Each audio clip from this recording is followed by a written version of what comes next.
emergency shed skid.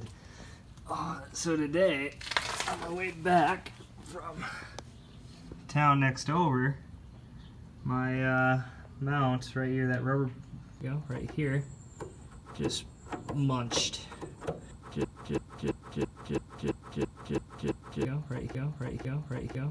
Right.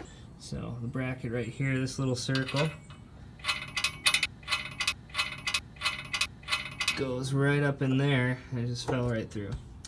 So luckily I was only a couple blocks away from our house and I had some handy stereo wire.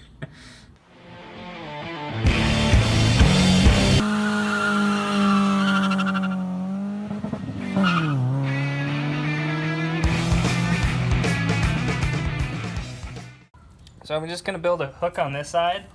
Gonna hook it up to where I hooked my stereo wire under the bumper area. You see right here, there's a little kind of a nice hook point. I'm gonna hook this wire right on there, wrap this up, bring it up so it's right there.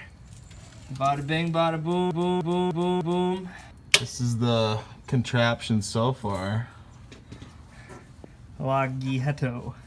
It's pretty ghetto, but what it'll do is allow me to get to work and back for the next so long until we go up to the shop. We can either order a new mount or just make a metal mount here instead and weld that up into the existing mount right here, as well as something in the middle of the car because we need some support up there. But yeah, emergency shed skid somewhat successful until tomorrow when this breaks.